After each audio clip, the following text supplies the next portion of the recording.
শিশিরমণি তিনি তার সামাজিক যোগাযোগ মাধ্যমে পোস্ট করে জানিয়েছেন তিনি হেরে যাওয়ার পর যিনি জয়ী হয়েছেন তাকে অভিনন্দন জানিয়ে। এবং আমরা দুই দলের প্রধানের আসলে মন্তব্যটি শুনছিলাম, গণমাধ্যমে তারা আলাদা আলাদাভাবে কথা বলছিলেন।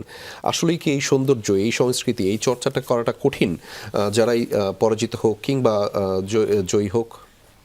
দেখেন, এটা কঠিন কি সহজ বলা বড় কঠিন এই কারণে যে যদি দুই দলের মধ্যে পার্থক্যটা খুব কম হতো না, তাহলে অন্য কথা শুনতেন। দুই দলের মধ্যে পার্থক্যটা এত বেশি, এখন আর এই ভদ্র হওয়া ছাড়া তো কোনো উপায় নাই। আচ্ছা, মানে এখানে অভদ্র হয়ে আপনি কী করবেন? তো এখন পার্থক্যটা অনেকটা আপনি ভেবে দেখেন।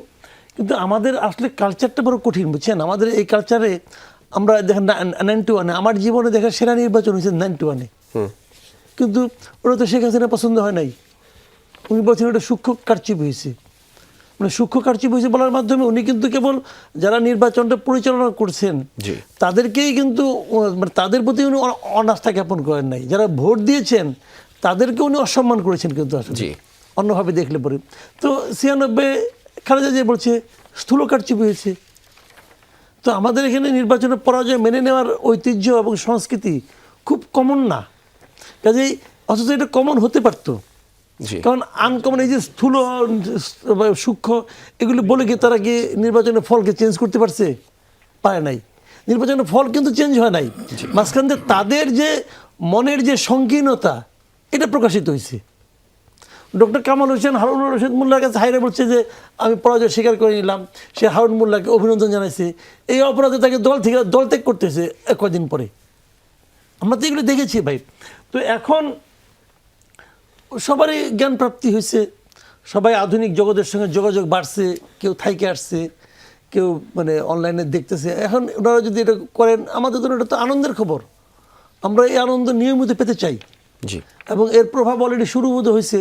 শিশিরমণি সাহেবকে দেখলাম যে উনি মানে অভিনন্দন জানাইছেন, তো এটা ভালো। এখন আমি গোলাম পরোয়ারের কাছ থেকে পাওয়ার অপেক্ষা আছি, দেখি উনিও কি বলেন।